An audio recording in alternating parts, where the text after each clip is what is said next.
朝神の勾玉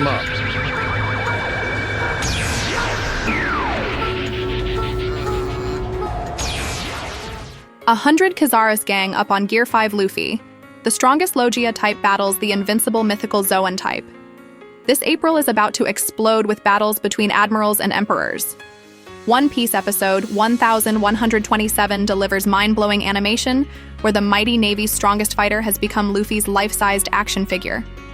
On that day, the Admiral finally remembered the fear of being dominated by Nika. Luffy wildly swings his giant arm, leaving after-images of Kizaru as he's shaken about, experiencing the same treatment once given to Kaido.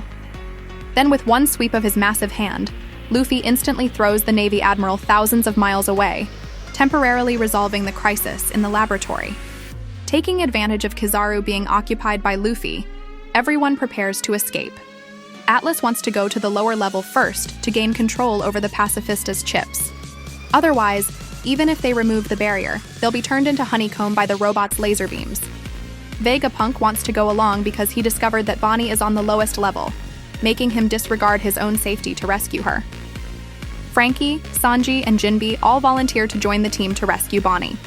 The factory level has already been completely occupied by the Navy, but in the town center, many Marines have been affected by Bonney's ability, some turning into elderly people, others into children too small to even hold guns. Bonney, hiding in the corner of ruins, is exhausted, but has temporarily escaped capture. Sentomaru lying in the plaza isn't so fortunate. Just as Bonney was about to fall to the ground, Sentomaru caught her with one hand. Despite being covered in wounds, he used his last bit of strength to protect her before passing out again. Now Bonney is trapped within the Navy's encirclement, unable to escape or fight back. All she can do is wait for the Straw Hat crew's rescue. Meanwhile, laughing loudly, Luffy notices a familiar figure fighting in the distance. It's Zoro. "Are you fighting that guy? Need any help?" No, I don't need it." Zoro directly refuses his captain's offer of assistance. "You just focus on dealing with Kizaru." The first commander with a billion-berry bounty battles against the awakened devil fruit user Lucci. One relies on speed for victory, the other uses power for fatal strikes. Both being geniuses, they're temporarily deadlocked, but each brings out their most respectful serious mode against their opponent, fighting to the bitter end. On another front, Kizaru, thrown off Future Island by Luffy, is about to plunge into the sea, but he doesn't panic at all. With an unchanged expression and steady heart, he demonstrates the composure and calmness of the Navy's top fighter. Kizaru sharply changes direction, flipping himself to resolve the crisis. This is the original god's relaxed feeling.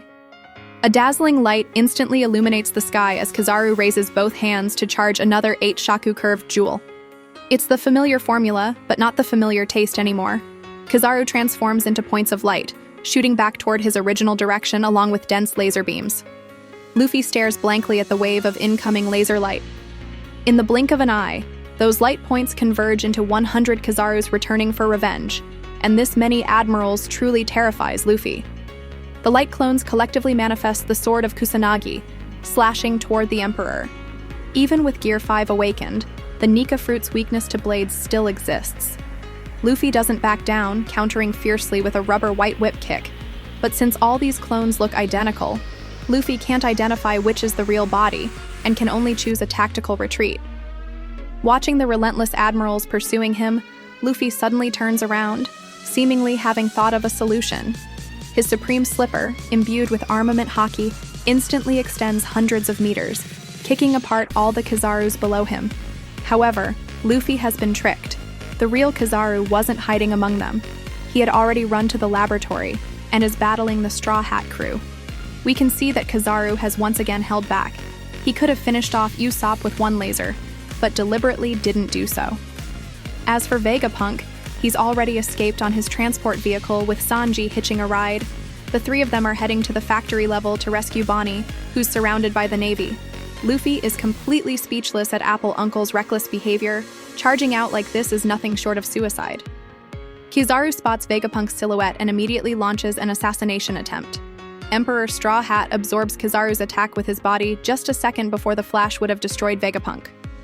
The scorching heat makes Luffy extremely uncomfortable as laser beams burst out from his nostrils, mouth, and other parts. Now Luffy has truly become the sun god, but Franky has no time to admire the brilliant firework display in the sky as he takes advantage of the chaos to board Vegapunk's vehicle. The four-person rescue team races downward. Then Atlas issues a command to the Pacifistas. Vegapunk now orders you to eliminate all Navy personnel on the island. Atlas's voice echoes throughout Future Island, and the situation reverses once again.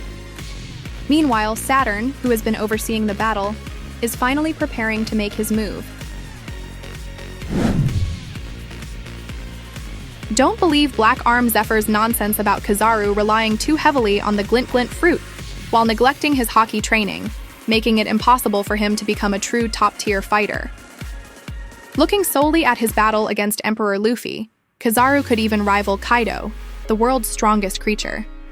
When facing Luffy's attacks in Snake Man form, Kaido's speed was completely disadvantaged, forcing him to endure damage with his tough body alone. Kizaru, however, could easily dodge every one of Luffy's attacks using observation haki and light speed movement. Even when fighting his senior disciple Sentomaru, he activated Future Sight observation haki, transforming into his elemental form to evade Sentomaru's attacks beforehand. When the Navy learned that Big Mom planned to join forces with Kaido, Kizaru immediately requested to go to Wano to handle the situation.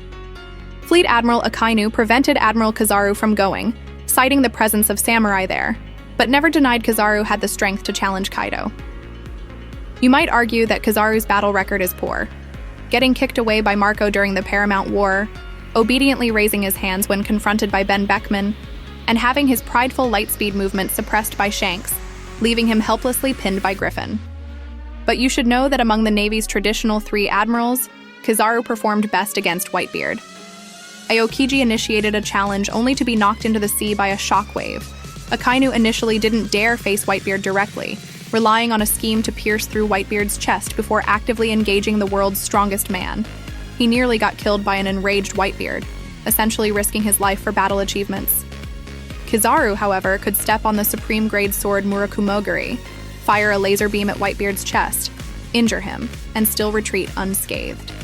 When Lucci saw Kizaru arrive at Egghead Island, he immediately became arrogant, claiming just 2 people could wipe out the Straw Hat crew. Although Lucci had awakened his Cat fruit, he couldn't defeat Zoro, whose bounty barely exceeded 1.1 billion. His bold claim about destroying the Straw Hat crew clearly acknowledges Kizaru's combat ability as superior to Luffy's. Moreover, Kizaru could secretly deliver food supplies to Luffy right under Saturn's nose without being discovered, something even today's 4 emperors would find difficult to accomplish.